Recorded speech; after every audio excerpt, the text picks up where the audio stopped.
Thank you for having me, Mona. We have to clarify first that the United Nations Security Council is the only executive body of the United Nations, is the only executive organ of the UN since its inception in 1945.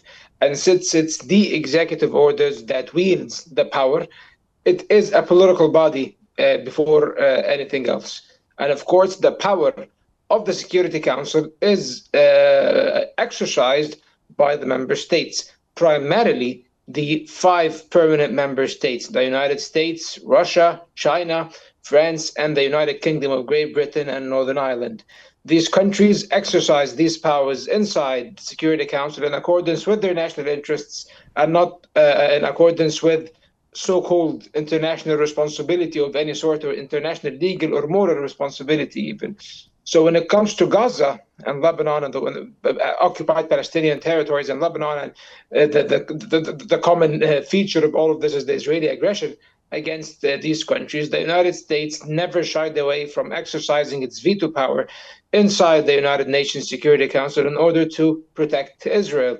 Out of 87 vetoes the United States has exercised over since 1946, 49 were voted in order to protect Israel either from condemnation or from accountability. So that gives us an idea how the United States is furthering the impunity of Israel and its illegal occupation of Palestine and other Arab lands, whether in Syria or in Lebanon. Such impunity that is provided by the United States makes the effect of the U.S. Veto powers on the conduct of the Security Council deleterious, destructive, harmful, if you understand me.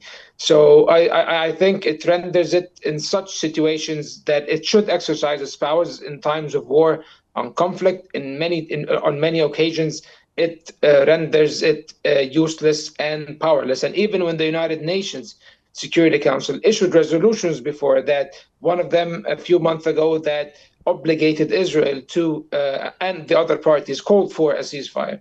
The United States went out and said that this resolution is not binding, and therefore the international community, or the West, and the collective West, was not willing to do anything to pressure Israel to adhere to a ceasefire. The Resolution 242 in 1967, it says it actually it explicitly demanded that Israel withdraw from the Arab and Palestinian territories it illegally occupied in 1967.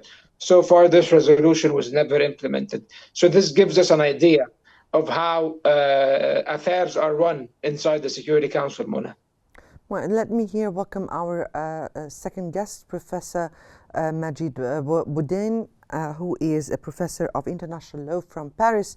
Good afternoon to you, sir. And let me here ask you why the UN Security Council hasn't been able to resolve the ongoing crisis in Gaza, despite numerous emergency meetings. Well, because the Security Council has two tasks. The first task is when the Security Council is taking resolutions, these resolutions will become then part of international law. And the resolutions are compulsory. On the second hand, Security Council is dealing with business matters, with political affairs, and then its members are taking their positions in respect of their respective interests.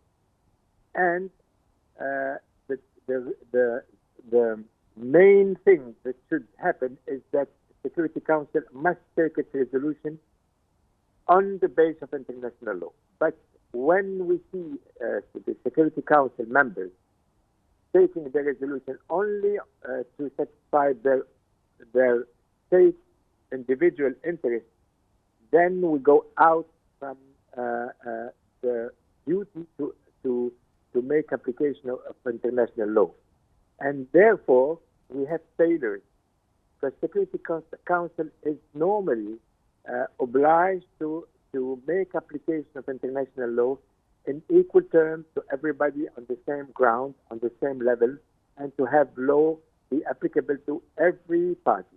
We see, for instance, for the Israel case, that when the matter is regarding Israel, then members of the Security Council, they forget about international law, and this is why they are breaking international law itself.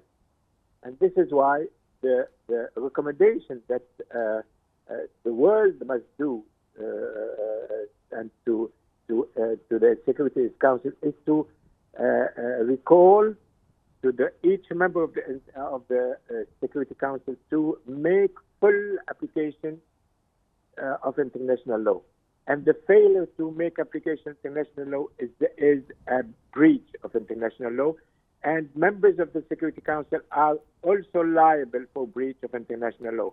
And we should bring these matters before the International Court of Justice to make application of international law and to tell and to order the member states of the Security Council, and particularly the permanent members of the Security Council, that they have the duty to make application of international law. Without making application of international law, all international law will collapse. And the world is based on the application of international law, and the members of the Security Council are the guardians of the keepers of international law, and they must be the first to make application of international law to everybody, to every state, to every situation. Right. And there is a failure here. Right. Let me get back to you, Mr. Osman. And from your point of view, how has the United States' unequivocal support for Israel reflect on the Security Council's ability to address humanitarian crises in Gaza?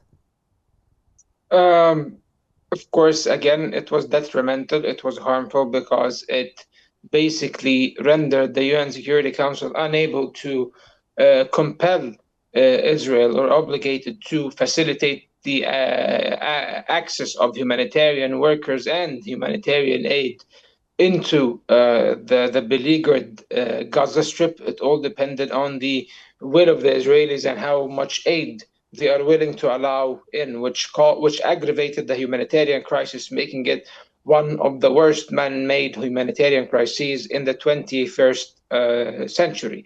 So the United States, again, with its veto powers, with the lack of its will, because any action taken by the Security Council, even if it issues a certain resolution on a certain matter which has a binding nature legally, it cannot be applied, like Professor Bowden just said, without the explicit will of the member states of the Security Council, primarily the stronger states, the most powerful states, and chief among them, of course, is the United States. So if the United States always stood in the way of facilitating humanitarian aid to Gaza, for example, in order to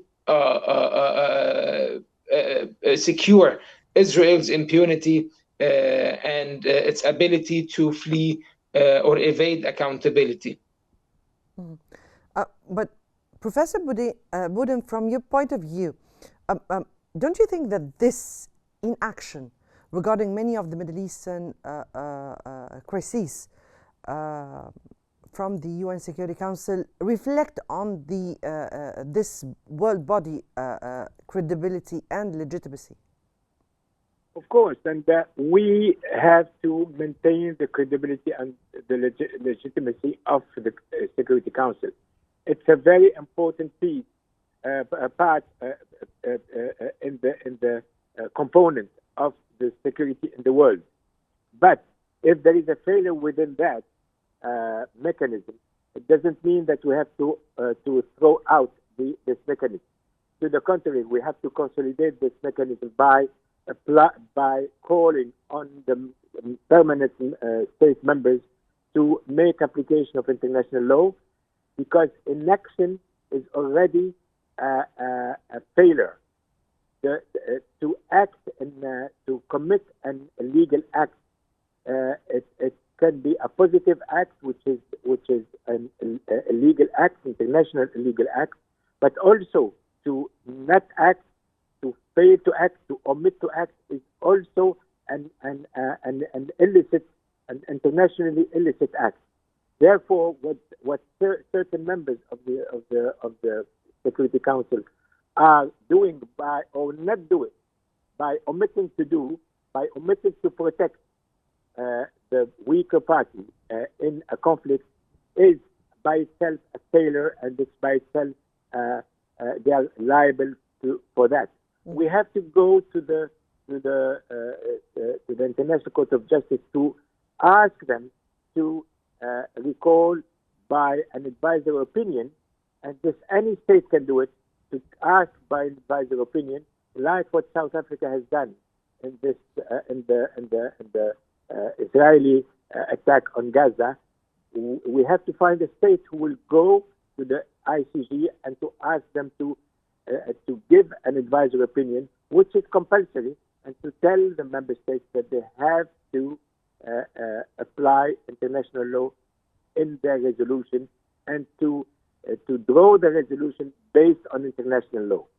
And if there is a dispute on that, to go back to International Court of Justice and to ask a decision from the International Court of Justice. Mr. Osman, let me here ask you now, a huge number of members of the UN, and definitely a huge number of countries, have called for reforming the UN, and particularly the UN Security Council. Now, what kind of reforms does the UN Security Council need in order to be more effective in addressing humanitarian crises and ensuring accountability? Well, Mona, as I said at the beginning of this interview, the UN Security Council is a political body. Actual power is exercised by the permanent 5 members, who also have veto powers. The rest of the 10 temporary elected members, who serve about 2-year terms, they are ineffective largely, and cannot do anything in order to pivot the Security Council in a certain direction without the consent of all 5 powers. So now there have been demands for the past decades of the expansion of the UN Security Council. These were dismissed at first, but then the United Nations Secretariat and even several Secretary Generals have adopted these demands and said that the Security Council has to be reformed.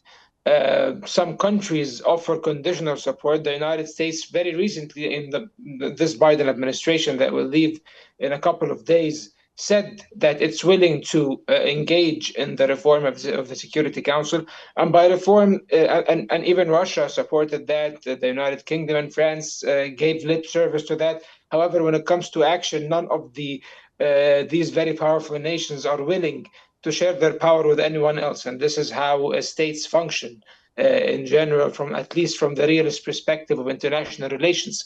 So when we look at that, it doesn't surprise me that these calls for reform are ineffective. However, what these calls have called for, what they have envisioned, is the expansion of the permanent members of the Security Council to include countries that represent the global south, for example, and even Europe. The name of Germany was proposed, Japan, India, Brazil, Egypt, South Africa, Nigeria, all of these countries, especially that Africa does not have any permanent member state of the UN Security Council.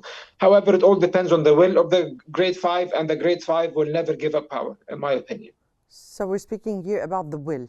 So if there is a will, there is a way, right? Indeed. And words should be enacted, or at least we should see words changing into deeds. Professor Boudin, what are the challenges the UN Security Council faces in addressing this very complex conflicts of or cause, the Israeli-Palestinian one? I mean, the Palestinian one, from a legal point of view, is a straightforward matter, very simple. If we apply international law, it's a very simple case to be resolved.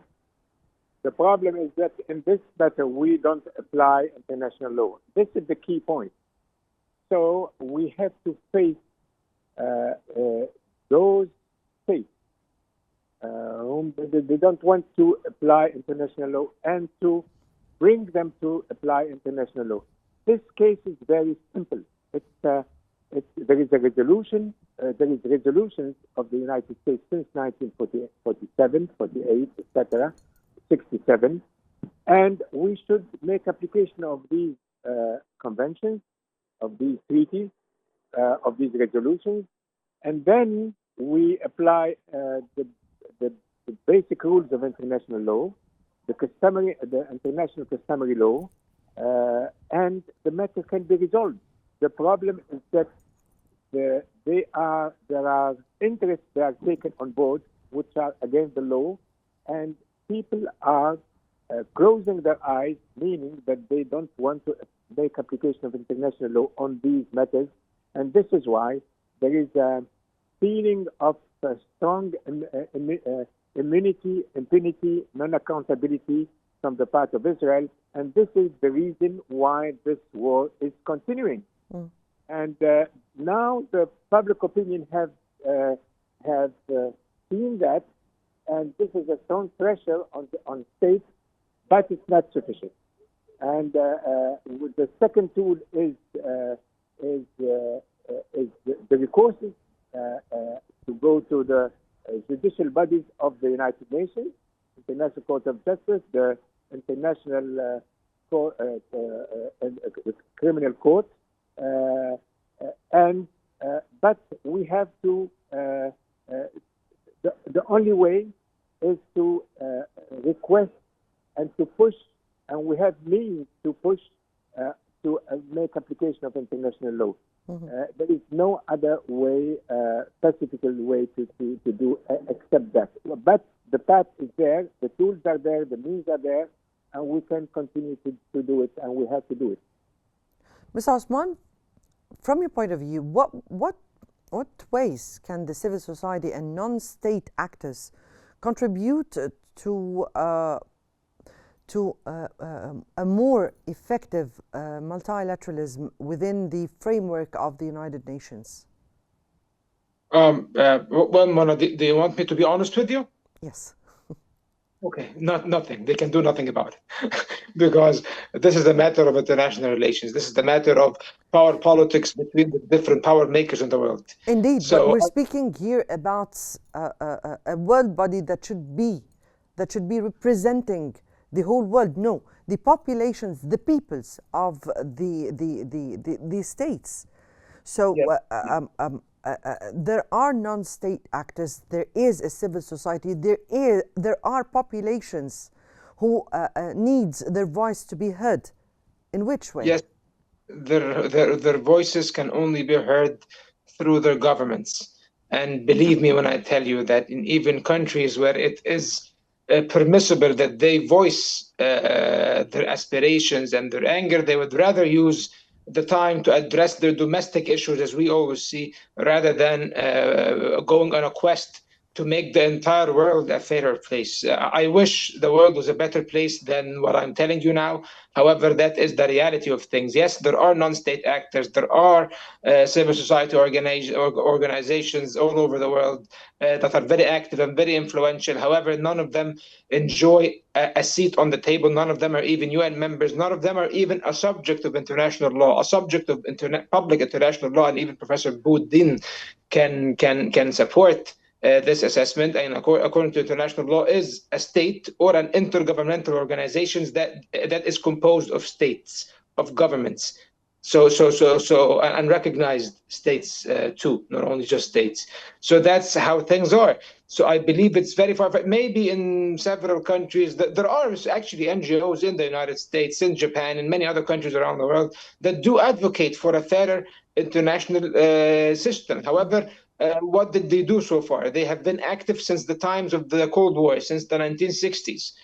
And so far, these results have yielded nothing. What will determine the reform of the Security Council is power politics. Now, there are other rising powers other than the 5 permanent members, the middle powers of the world, the members of the BRICS, other members of the G20, the G77 plus China.